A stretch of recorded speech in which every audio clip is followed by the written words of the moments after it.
तो ये एक एक्सपेरिमेंटल वीडियो है। अगर आपको पसंद ना आए तो कृपया गांड मराए। ओके।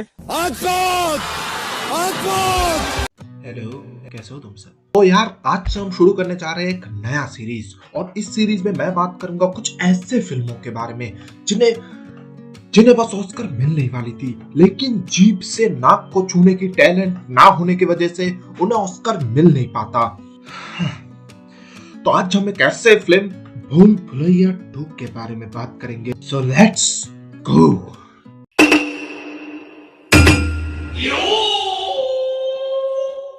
तो फिल्म के शुरुआत में हम देखते हैं कि कुछ मुट्ठीबाज लोग एक साथ आके टोनी कक्कर के फैन बन चुके भूत को भगाने के लिए एक हवन करवाते हैं, लेकिन भूत में बोल के सबको मारने लगता है।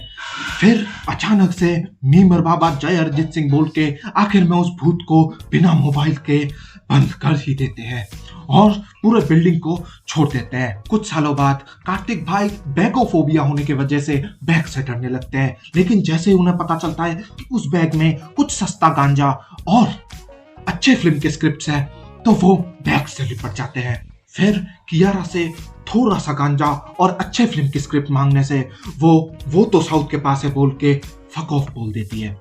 फिर कियारा को इम्प्रेस करने के लिए उसे ढिंचक पूजा के कुछ गाने एक साथ सुनने का ऑफर देते हैं, पर ढिंचक पूजा का नाम सुनते ही कियारा अपना खुद का फोन तोड़ लेती है और तभी हमें पता चलता है कि कियारा टोनी कक्कर की फैन है, तो इसलिए वो टोनी कक्कर के गाने पे डांस करते हैं।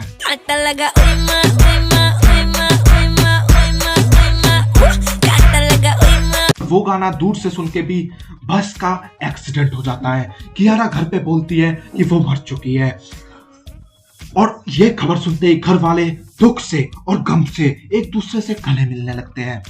घर वालों को और कियारा की फिक्र नहीं है, यह बात जान के कियारा थोड़ी सी खुश हो जाती है, और फिर उसको लगता है कि क्यों ना एक और टोनी कक्कर का गाना सुना जाए।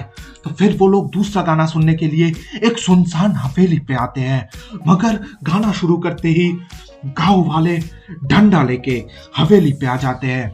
मगर कार्तिक आर्यन उनका फुद्दू काटते हुए उन्हें बोलते हैं कि मैं भूतों से बात कर सकता हूँ, और भूतों से उन्हें पता चलता है कि वो टोनी कक्कर का जो नया गाना आ रहा है वो बहुत अच्छा होगा। पर गांव वाले ये सुन के बोलते हैं झूठा है, पर कार्तिक भैया कियारा का नाम लेके उन्हें इमोशनल ब्लैकमेल करते हैं। पर फिर कार्तिक भैया कियारा का नाम लेते हैं।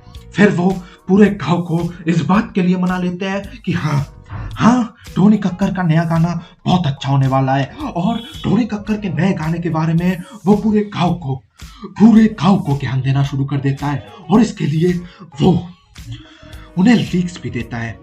फिर एक दिन अचानक से चाचा जी के साथ कार्तिक भैया दारू पी के मोंजोलिका के कमरे के बाहर आके उनको नए गाने के बारे में बताता है, और being a true toxic fan Monjolika yes बोलते हुए पागल हो जाती है। जब गाना आने पे गांव वालों को पता चलता है कि इस गाने में भी उतना कुछ खास था नहीं और लीक्स के दिए हुए सारी चीजें गलत थी, तब वो कार्तिक आर्यन को ढूंढ के मारने के लिए आते हैं।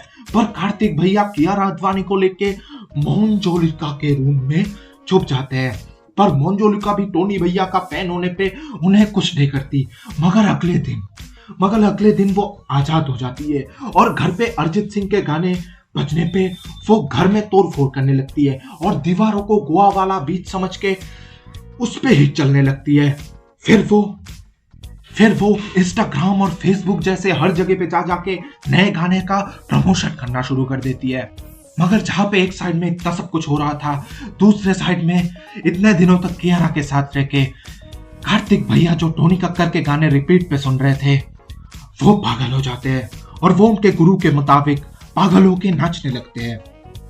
और उनको ऐसे पागल होके नाचने देखते में चाचा जी को भी ऑर्गेज़म आ जाता है, और चाचा जी अपने ही बकचोदी शुरू करते हैं। वो कहते हैं कि उनका शक्ति वुमेन कियारा अडवाणी आ चुकी है, जो कि उनके हिसाब से मर चुकी थी और उनके लिए मोंजोलिका से लड़ेगी। मगर तभी हमें पता चलता है कि कियारा असल में टोनी कक्कर की हेटर नहीं थी, बल्कि वो थी the BTS army, the one and only BTS fan girl.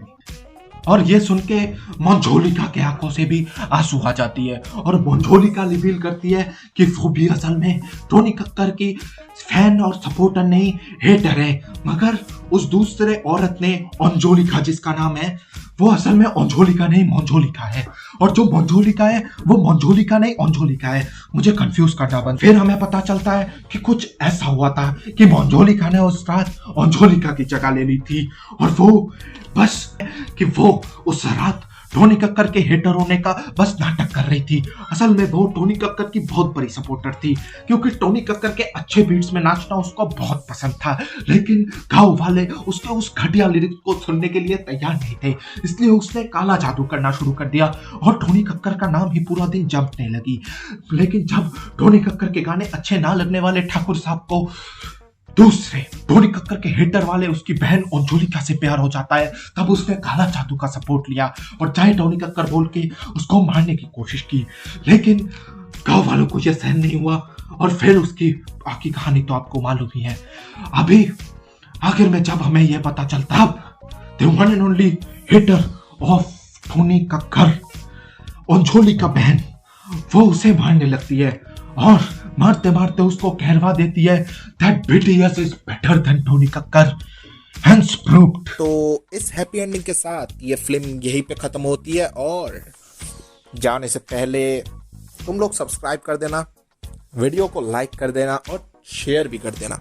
Video बनाने में मेरे को थोड़ा सा मज़ा तो आया, और मुझे बताओ कमेंट में कि तुम लोगों को कैसा लगा। और हाँ, अगर इस वीडियो को पूरा देखने के बाद दोबारा क्लिक कर रहे हो भैंस की, भाई साहब मैंने दुनिया हिला डालनी है। बाय।